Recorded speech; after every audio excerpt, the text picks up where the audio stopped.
By the way, I could use the Muslim argument, right?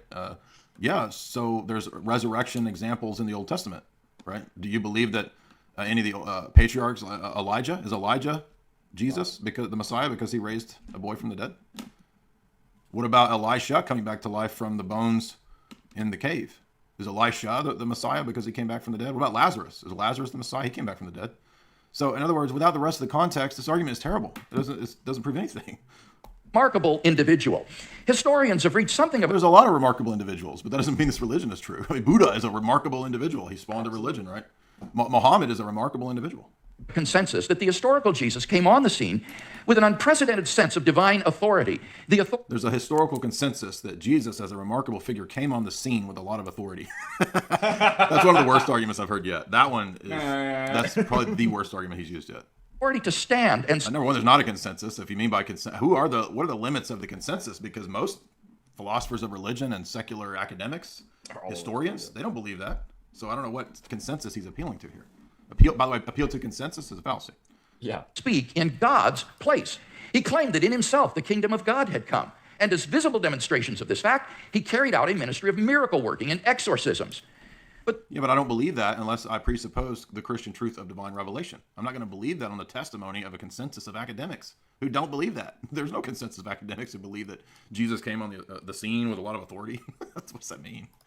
God came on that scene with authority. It sounds like something that a rapper would say or something. I don't know. It's just a bizarre argument. What do you think? Bizarre. Muhammad came on the scene with a lot of authority from God. And there's a lot of claims about Muhammad's miracles that he did, right? Now, I know you're going to say, yeah, but we can go into the religion and show that. Okay, but see, that's the point, is that this argument doesn't prove what it's trying to prove. The supreme confirmation of his claim... What's that? I wish Hitches would pick up on this. Maybe he will. ...was his resurrection from the dead.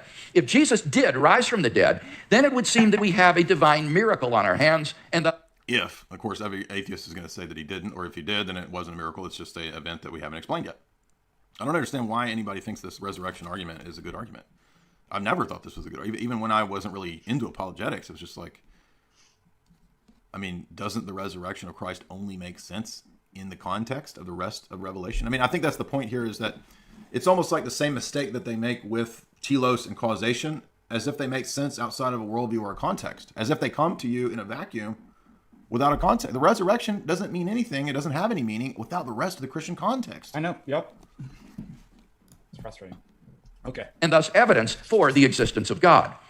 Now, most people probably think that the resurrection of Jesus is something you just believe in, by faith or not. But there are actually three established facts recognized by the majority of New Testament historians today, which I believe are best explained by the resurrection of Jesus. Fact number one, on the Sunday after his crucifixion, Jesus' tomb was discovered empty by a group of his women. I hate these arguments. These are so bad. These are the worst arguments. So notice he set up the historical scholar consensus believes that there are facts like the stone being rolled away from the tomb. And if that's the case, then maybe he was resurrected. Now, is there a difference in the biblical revelation between the story or the fact? Is there a difference in the facthood of the resurrection of Christ and the stone being rolled away? They're both facts. There's no clarity or because the scholars have a consensus about the stone being rolled away, which they don't. I don't know where he gets this. That therefore he probably rose from the dead, you see. So each one of these things, number one, doesn't have more factness than the resurrection or any other sentence or of revelation of Scripture. Do you see what I'm saying? Yep, that's a great point. Women followers. According to Jakob Kramer, an Austrian specialist, by far most scholars hold firmly to the reliability of the biblical statements. It is relevant to appeal to consensus or to appeal to scholars. But the problem is that we're talking to a person who does not believe in any kind of supernaturalism or any kind of theology.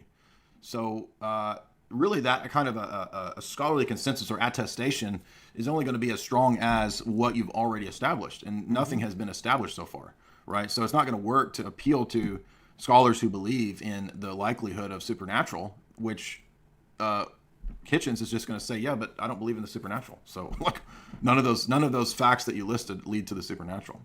Yeah, it's a bad move on his part. Know your audience. About the empty tomb. Fact number two, on separate occasions, different individuals and groups experienced appearances of Jesus alive after his death. According to the prominent New Testament critic Gerhard Ludemann, it may be taken as historically certain that the Every religion has claims of miracles. I don't see how is this going to prove anything.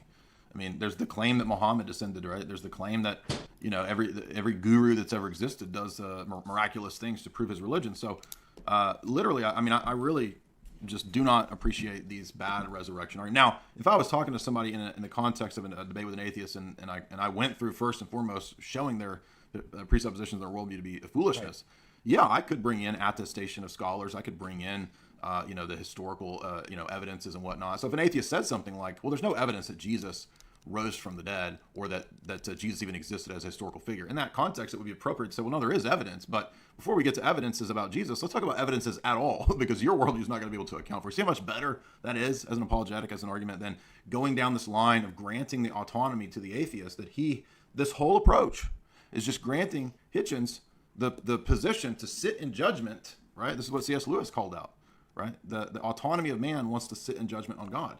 And that's why you need a better apologetic argument that questions his autonomy, because that's the root of the problem. Anything? No, go ahead. The disciples had experiences after Jesus' death in which Jesus appeared to them as the risen Christ. These appearances were witnessed not only by believers. Well, maybe I believe that Jesus is a spirit, one of the spirit sons who rose from the dead, like Mike in the Urantia cult, right? He believes that Jesus is one of the 700,000 sons of God, and that his spirit appears post-resurrection to people. What about that? I mean, the point is that you need more than this. This doesn't do anything. But also by unbelievers, skeptics, and even enemies. Fact number 3. The original disciples suddenly came to believe in the resurrection of Jesus, despite having every predisposition to the contrary. Jews had no belief in a dying, much less rising Messiah.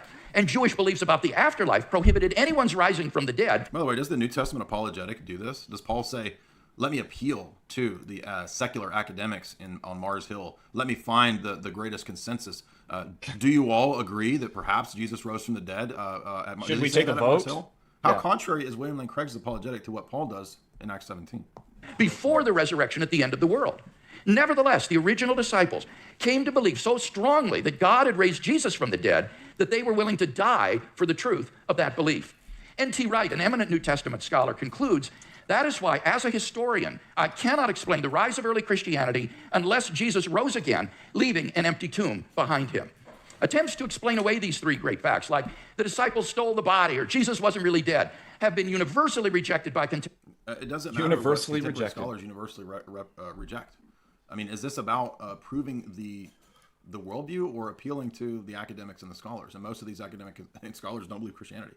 So I just don't see what this is supposed to prove. Again, until you demonstrate the thing that you're trying to prove, the appeals don't work. They're just appeals to authority. It literally does not matter. What do you think? Exactly. But you had a great point about contemporary scholarship. The simple fact is that there just is no plausible naturalistic explanation of these facts. And therefore, it seems to me the Christian is amply justified in believing that Jesus rose from the dead and was who he claimed to be. But that entails that God exists.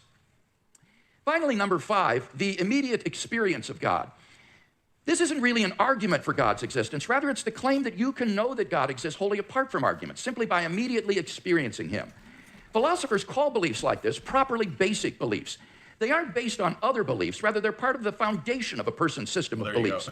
Other properly basic beliefs include the belief in the reality of the external world, the belief in the existence of the past and the presence of other minds like your own. When you think about it, none of these beliefs can be proved. But if they can't be proven, then the rest of your argumentation, which rests on those assumptions, can't be proven. I mean, if those things are more certain than the arguments that you're making, and they are because they're more foundational, they're exactly. preconditions, then how are you going to make any argument? This is so dumb.